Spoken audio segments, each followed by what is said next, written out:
Olá, amigos e amigas ouvintes. Eu sou Helena Sampaio e falo em nome da Rebraus, a Rede Brasileira de Letramento em Saúde. Estamos aqui mais uma vez com a coordenadora da Rebraus, a Virgínia Visconde Brasil, e com a vice-coordenadora Catarine Lima Moraes. A doutora Virgínia é professora titular sênior da Faculdade de Enfermagem da Universidade Federal de Goiás. E a doutora Catarine é professora adjunta da Faculdade de Ceilândia da Universidade de Brasília. E elas vieram para conversar sobre a participação que elas tiveram no evento internacional, que é o Second Global Health Literacy Summit de 2024, que aconteceu entre 18 e 20 de setembro na cidade de Roterdã, nos Países Baixos. Este é um evento que é organizado pela International Health Literacy Association, a AILA, e o tema central foi letramento em saúde para as pessoas e para o planeta, destacando a sua importância para a equidade e o desenvolvimento sustentável. E aí, tudo bem com vocês? Tudo sim, Helena, ouvintes, tudo ótimo. Tudo ótimo, Helena. Prazer estar Pronto, mais aqui. uma vez, ótimo, mais uma vez agradecendo aí a sempre disponibilidade de vocês. Eu vou começar com você, Virgínia. Conte para nós o que é que lhe chamou a atenção no Summit quando vocês chegaram lá. Olha, Helena, agradecendo inicialmente a oportunidade de estar aqui nessa entrevista, porque é uma oportunidade para a gente partilhar um pouco do que a gente viu naquele evento. Eu começo dizendo que o fato de o evento ter sido presencial fez com que o ambiente fosse muito agradável. É como se todos nós estivéssemos com saudade de estar junto, de perceber as pessoas, de sentir, de ver, de tocar. E isso também possibilitou que a gente pudesse conhecer e tivesse a oportunidade de conversar com muitos pesquisadores do letramento em saúde no mundo inteiro. A estrutura que foi montada no local favoreceu muito esse contato. Ninguém saía de lá para almoçar ou mesmo para tomar café. Tudo estava disponível no saguão de acesso que dava para o local das apresentações. Então todo mundo circulava por ali. Lá também estavam os pôsteres, que ficavam disponíveis o tempo todo. E haviam, assim, mesinhas altas, não tinha cadeiras, eram mesinhas altas, onde todo mundo podia se aproximar de qualquer pessoa nos intervalos. Então a gente pegava água, café, almoçava. E então, assim, todo mundo em pé mesmo, mas todo mundo muito acessível, disponível.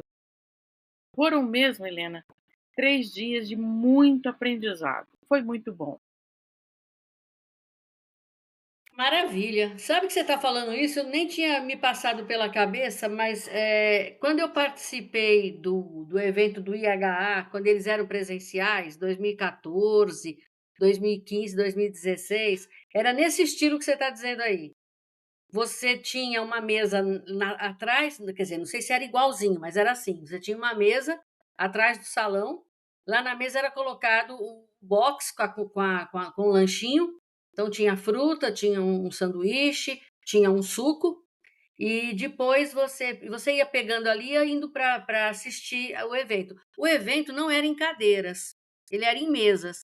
Então, como era em mesa, você ficava, sei lá, uma fila de 10, 15 pessoas, e aí você colocava lá o seu lanchinho e você ia comendo e ia ouvindo as palestras. E lá fora, você ficava então com essas mesinhas altas, onde você procurava as pessoas e fazia o network. Então eu acredito que é um estilo bem bom, sabe? Para você fazer o network mesmo, conhecer as pessoas, conversar um pouco sobre o trabalho delas. Bem legal isso, viu? Bem legal que eles estão mantendo esse tipo de atividade. O IHA não tem mais feito, depois da pandemia, ele não fez mais eventos presenciais. Então, não sei se quando eles fizerem, eles vão voltar para um modelo parecido com esse. Bom, e aí, Catarine, no teu caso, o que é que te chamou a atenção no início?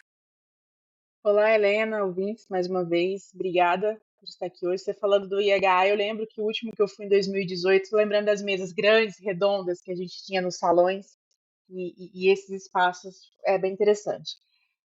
Eu acho que assim como Virgínia, eu acredito que o ambiente ele foi extremamente favorável para essa troca de conhecimentos. Uma coisa que me chamou a atenção e que fez com que a gente refletisse um pouco sobre isso, o quanto o letramento em saúde tem expandido, é que teve representantes de todas as regiões do globo. Né? Haviam aproximadamente 300 pessoas e nós aqui do Brasil fizemos bonito. Né? Tivemos apresentações de 13 trabalhos científicos das mais diversas regiões do Brasil, Sul, Sudeste, nós aqui no Centro-Oeste, e que foram apresentados desse total, né? 13 eram nossos, mas no total de pôsteres foram 92 pôsteres e 69 apresentações orais no evento. Então dá para ter uma noção quanta coisa legal foi discutida nesses dias de conferência. E é necessário, né? Eu acho que vale sempre a gente lembrar que um dos prêmios, né, de melhor trabalho foi um pôster brasileiro da autorizadora Ferreira Teixeira, da Secretaria Municipal de Saúde de Santa Catarina, com o trabalho intitulado Análise Multidimensional do Letramento em Saúde de Usuários da Atenção Primária em Florianópolis. Então, isso mostrou para o mundo que o Brasil tem pesquisado sobre letramento em saúde, que nós estamos investindo, apesar de ainda não termos uma política, exemplo de outros locais que já tem, como a gente já comentou aqui no podcast, mas que a gente está andando, a gente está antenado com as propostas que estão sendo feitas mundo afora, obviamente numa velocidade menor do que eles, mas a gente está acompanhando, de certa forma, aquilo que vem sendo investigado e explorado em relação ao letramento em saúde. Notícia muito boa, né, Catarine? Esse negócio da premiação Brasil no Pódio é um sonho realizado, não é não? E assim, os temas tratados nas palestras, aí saindo um pouco aí dessa nossa alegria aqui, que a gente já fica com o ego inflado com a premiação brasileira, mas assim, saindo um pouco para falar um pouco das palestras, o que que vocês gostariam assim de partilhar? Eu sei que, logicamente, não tem como partilhar uma coisa que vocês viram ali e foi muito dinâmica, né? Eu quero mais é a temática, o que que chamou a atenção de vocês? O que que vocês gostariam de partilhar nesse sentido? Olha, Helena, realmente teve muita coisa boa. E infelizmente não dá para a gente listar tudo, mas algumas coisas acabam chamando a atenção da gente. E para mim, o que chamou bastante atenção foi o quanto que as questões ambientais foram mencionadas. Mesmo que a gente não estivesse discutindo em mesas falando sobre letramento em saúde planetária, por exemplo, ficou muito claro que tanto o One Health, que é uma saúde, quanto o letramento planetário são campos emergentes de muito interesse para a comunidade que está estudando letramento. Foi discutido como que o letramento em saúde pode contribuir para a prosperidade das pessoas dentro dos limites do planeta. E uma das apresentações, que foi a doutora Ilona Kickbush, ela fez uma chamada assim que realmente eu falei, nossa, ela fez uma grande chamada para uma nova agenda na saúde. Aí eu falei, nossa, qual? Ela falou assim, reimaginar a nossa relação com o planeta. Me lembro bem da figura que ela colocou uma pessoa que estava envolvida pela saúde pública, e por sua vez estava envolvida pela saúde global, depois pela saúde única, que é a One Health, e circundando todos estava a saúde planetária. Então, ela comentou que a agenda para a gente ter um letramento em saúde planetário inclui a gente compreender o impacto da degradação ambiental, reconhecer que mudanças climáticas influenciam o padrão de doenças, a segurança alimentar, acesso à água potável.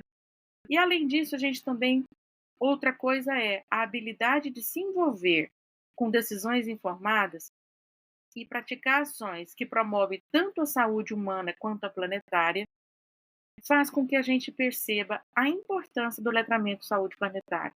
Então, se a gente fosse resumir, Helena, ela disse que o letramento em saúde planetário enfatiza que existe uma relação recíproca, existe reciprocidade entre a saúde do planeta e a saúde das pessoas, o quanto que uma coisa depende da outra. Ou seja, por mais que essas coisas, você fala, não, está todo mundo sabendo da degradação ambiental, é claro que está todo mundo das mudanças climáticas, mas nós não refletimos como que isso está afetando as nossas vidas e o quanto que nós precisamos conversar sobre como é que as pessoas estão tendo acesso às informações sobre isso para que elas consigam tomar providências. tem uma relação muito próxima. Então, foi uma palestra excelente, com uma reflexão muito boa e que me chamou a atenção. Muito bom, muito bom. E assim, o bom de eventos, assim, é que a pessoa sai retroalimentada e animada para fazer alguma coisa nova, alguma coisa diferente, né. Eu gosto muito desses eventos de letramento, eu acho que eles têm sido eventos que a gente fica dizendo assim hoje em dia: "Eu não vou para tal congresso, porque tá tudo na rede", a gente vê artigos que vão ser publicados o ano que vem já estão disponíveis e nunca tem novidade em evento mais, então não vale mais a pena ir para evento. Só que quando você vai nesses especificamente de letramento em saúde, sempre tem muita novidade para refletir e muita novidade para levar para a prática. Então eu continuo achando que vale muito a pena ir nesses eventos, né. E eu fico feliz quando você fala do letramento planetário, Virgínia, porque nós estamos começando a caminhar por aí, aqui também no Brasil, né. O grupo liderado pelo Dr. Benjamin Tabaque, de Brasília, que esteve conosco no episódio passado, juntamente com a Catarine, ele está estudando com o letramento ambiental com um aluno dele de pós-graduação, né. Eu estou orientando uma doutoranda com o tema letramento em saúde planetária. Então a gente vai devagarinho, se aproximando dessas propostas, né. Então acaba que a gente também frequentando esses eventos, termina que nós não ficamos para trás, a gente não consegue acompanhar na mesma velocidade, porque nós não temos a mesma infraestrutura e nem o mesmo conhecimento que esse pessoal tem, né, mas nós chegaremos lá. E Catarine, o que que você gostaria de compartilhar? Bom, Helena, eu tenho 2 temas que me surpreendeu, que eu tinha ouvido falar muito pouco. Um que eu nunca nem tinha ouvido falar, que eu vou comentar pouco. O primeiro foi, sobre o autocuidado, né, uma palestrante iniciou a fala dela, né, perguntando: "O quanto eu me cuido?". Aí eu achei bem interessante, porque ela fez uma analogia muito em relação à higiene oral, que é um excelente exemplo de adesão de sucesso nessas campanhas de autocuidado. Eu nunca tinha pensado por essa ótica, né, da gente pensar o quanto a gente se cuida e fazer essa analogia com a higiene oral.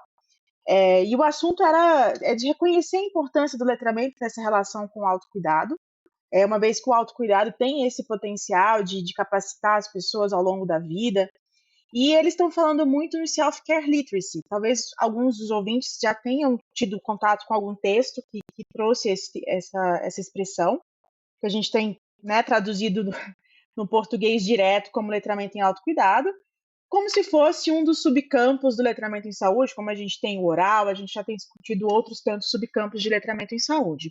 E um outro aspecto que esse sim eu nunca tinha ouvido falar foi em uma das sessões paralelas que um dos pesquisadores trouxe que a gente precisava começar a olhar a questão da espiritualidade no letramento em saúde. E aí a gente fala de espiritualidade que não está incluída nas questões culturais.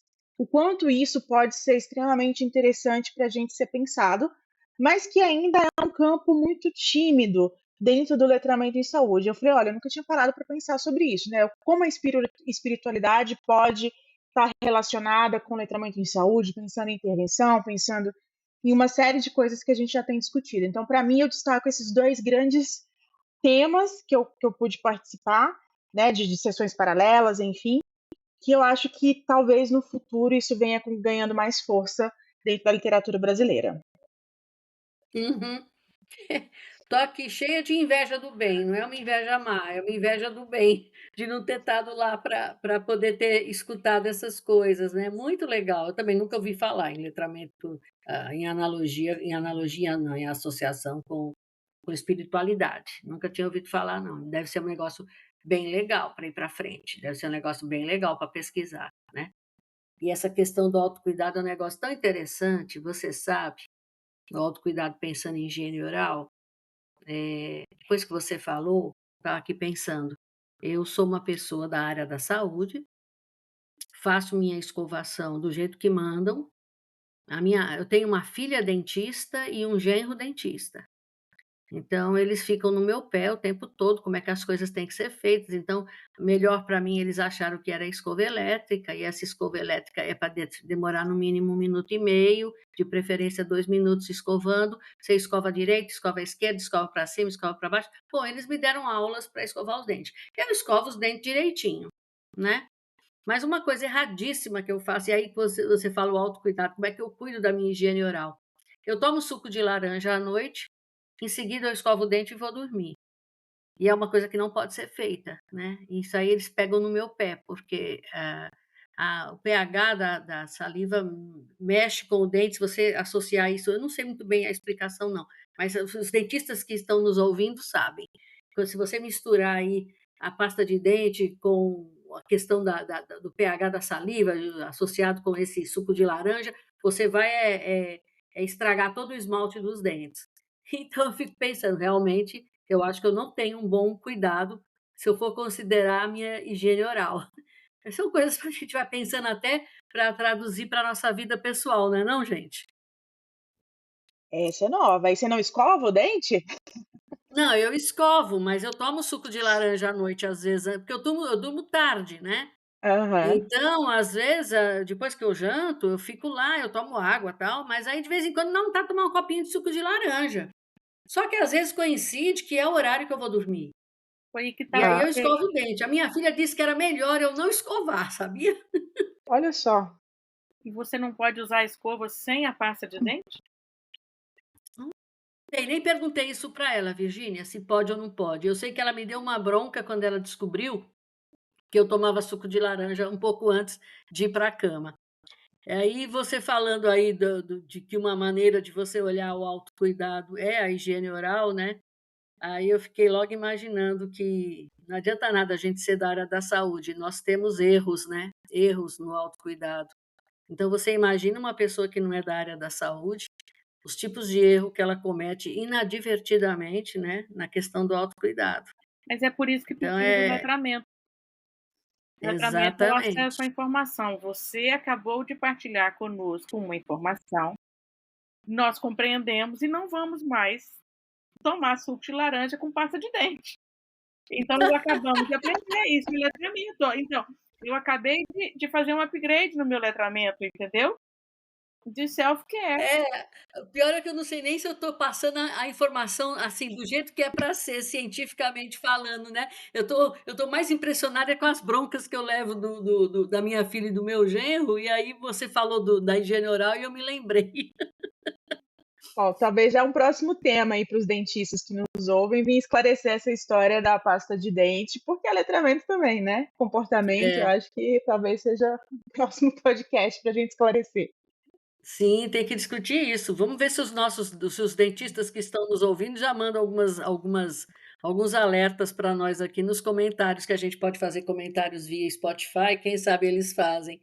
Mas é um negócio interessante. E a outra coisa que você falou, que aí não foi a Catarina, foi você, Virgínia, é a questão do letramento ambiental, é exatamente uma coisa super importante, né, voltando aqui um pouco. Você imagina, aquecimento global, gases efeito estufa, o que é isso, né, na cabeça de uma pessoa, dependendo das facilidades e dificuldades que ela tenha com letramento, né.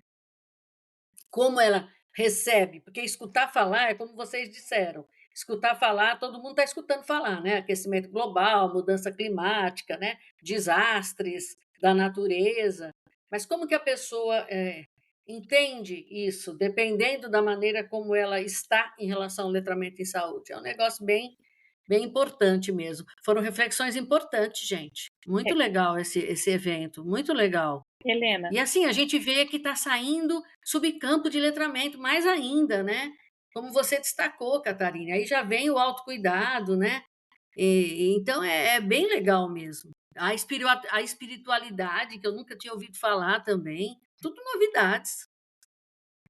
é interessante E você pensar, Helena, que o seguinte, que a gente ouve falar, mas a gente, primeiro, a gente não se reconhece como responsável pelo que está acontecendo. E, em segundo lugar, não consegue perceber a repercussão do que aquilo está fazendo na nossa vida. Então, o letramento vem com essa coisa das pessoas terem informação, delas estarem empoderadas. Quando eu falo empoderada, é no sentido de ter o conhecimento sobre aquele assunto e tomar decisões que são decisões responsáveis. Por isso que a gente associa uma coisa com a outra. Exatamente, exatamente. Evento muito, muito bom, e muito bom para reflexão aqui com os nossos ouvintes que vocês estão trazendo. E vocês gostariam de acrescentar mais alguma coisa?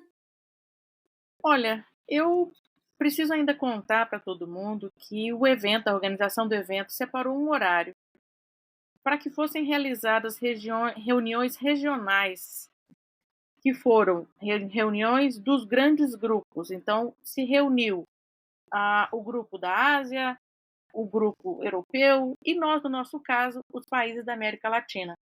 Então, as pessoas que representavam os países lá, a gente se reuniu, ficou todo mundo, ou seja, foi um momento em que todo mundo estava reunido em algum lugar, porque todo mundo era de uma região do globo. Então, na nossa reunião, tinham pessoas do Brasil, da Colômbia, da Bolívia, e tinham pessoas que até eram originalmente de outros países, mas que estavam trabalhando na Bolívia e na Colômbia, e eles estiveram lá conosco, nessa reunião. E a intenção dessa reunião era conhecer as pessoas e tentar estabelecer parcerias, verificar se tinha alguma proposta que a gente pudesse recomendar para a AILA, que é uma associação internacional que tem esse papel de tentar enxergar o globo. Então, foi a oportunidade que a gente teve de, primeiro, de conhecer quem eram os nossos colegas da América Latina que estavam lá, e a gente combinou de fazer uma outra reunião virtual em breve, para que a gente pudesse conversar um pouco mais. E a Ayla nos pediu que sugestões a gente podia dar. E a gente começou essa conversa, é claro que não foram 2 horas de conversa, mas a gente ficou de fazer uma reunião em breve e combinamos, a gente apresentou a Rede Brasileira de Letramento em Saúde, eles ficaram super animados. E, inclusive, de lá para cá, a Colômbia já está organizando a sua própria rede. E Olha é aí, uma coisa bem legal. interessante. E estão inserindo o letramento em saúde nos currículos. Então, assim, a gente tem novidades para vir, tem coisas para serem apresentadas, e a gente vamos convidar eles para os nossos eventos, para a nossa próxima conferência, que vai acontecer agora em novembro. Então, eles já vão ser convidados, e tomara que participem, né, e que divulguem nosso evento lá, quem sabe a gente consegue. No mais, assim, eu fiquei muito satisfeita de poder estar aqui, agradeço imensamente por estar aqui, e espero que no próximo evento mais brasileiros ainda possam estar lá, porque a gente realmente ficou bem na fita. Eles reconheceram que o Brasil era um país que tinha um potencial muito grande e estão nos convidando para parcerias para escrever artigos, para parcerias em pesquisas. E isso é uma coisa muito boa para nós. Estamos sendo vistos e lembrados. Então, foi uma coisa muito boa. Então, o evento foi muito bom para o Brasil, foi muito bom para a Rede Brasileira de Letramento em Saúde, porque os brasileiros ficaram o tempo inteiro conversando com todo mundo, estabelecendo parcerias, procurando, assim, buscando pessoas que eram, a princípio, referência bibliográfica deles, e eles tiveram a oportunidade de conversar. Então, esse é um evento que ainda vale a pena a gente investir, buscar financiamento para poder conseguir ir, porque realmente foi um local difícil de ir, e foi uma coisa muito boa. Obrigada, Helena, pelo convite. Adorei estar com vocês duas aqui hoje. Bom, eu só agradeço, Helena. Eu acho que o que foi comentado aqui nesses minutos, eu acho que estou bem satisfeita. Foram os destaques que eu consegui trazer de mais diferentes para a gente começar a pensar e refletir nos caminhos que a gente tem, né, trilhado na pesquisa aqui. Quem sabe daqui uns dias não comecem a investigar sobre a espiritualidade, sobre o autocuidado. Então, eu acho que essa contribuição para a gente também acompanhar nessas coisas que foram novas. A gente pontuou muito bem que a gente está, de certa forma, atualizado e acompanhando o que eles estão produzidos, claro, velocidades e investimentos totalmente diferentes, mas a gente está caminhando na mesma direção, e isso é uma coisa muito bacana da gente pensar, que a gente está produzindo conhecimento que seja de qualidade, e que a gente tem também sido e ajudado, contribuído na construção do conhecimento de letramento em saúde no mundo, não só no Brasil. Eu acho que isso, como missão da Rebraus, a gente tem conseguido fazer desde 2019. Às vezes eu faço essa retrospectiva, o quanto a gente cresceu como rede brasileira, o quanto que a gente está sendo representada internacionalmente. Então, eu acredito que isso merece destaque. Essa conferência, para mim, foi esse marco, né, da gente ser reconhecido como essa instituição brasileira, como essa instituição, sociedade, enfim, que tem essa importância internacionalmente. Só agradecer a oportunidade de estar aqui. Maravilha. E é isso mesmo, Catarine. Eu acho que a rede tem essa importância. As pessoas que estavam trabalhando com letramento começaram a se aglomerar, começaram a trocar ideias. O nosso grupo do WhatsApp da rede é um exemplo disso. Então, na verdade, as pessoas estão mostrando e estão querendo mostrar, estão querendo trabalhar. Então, na verdade, a rede foi importante nesses 5 anos. Ela foi muito importante de colocar o Brasil no continente, né? Como um dos 5 continentes que vale a pena se saber o que está acontecendo lá, né? Então, isso é muito legal, muito legal. Nós estamos aqui na América do Sul, estamos nas Américas, né? Poderia pensar nas Américas, Estados Unidos e Canadá, mas não, nós estamos aqui realmente fazendo o nosso papel aqui embaixo do continente. Isso é muito bom, né? E assim, queridos ouvintes, essa vinda da Catarina e da Virgínia aqui hoje, com esses highlights que elas trouxeram, é assim super importante, porque muitos de nós, até ouso dizer que é a maioria de nós, não consegue ir para esses eventos internacionais e conhecer o que está se fazendo no mundo ao vivo e a cores, vamos dizer assim, né? Então, às vezes, esses eventos socializam o conteúdo posteriormente, mas muitas vezes o acesso posterior é restrito aos participantes. Então, ouvintes, fixem nestes tópicos que elas trouxeram, acompanhem o que está saindo e o que vai sair sobre isto. Como que a coisa vai avançar nessas linhas que elas ressaltaram. É isso que foi esse highlight, é um ressaltar de temas que estão palpitantes e que provavelmente vão começar a ser ouvidos e estudados proximamente, já estão em alguns locais, não é? Então, são ideias para nós, ideias de trabalhos, ideias de pesquisas, ideias para as práticas. Então, eu agradeço demais vocês duas, agradeço vocês ouvintes pela audiência, aguardamos todos para o próximo episódio, então, até lá. Tchau, Virgínia, tchau, Catarine. Tchau, tchau, Helena, tchau, ouvintes. Tchau, tchau a todos.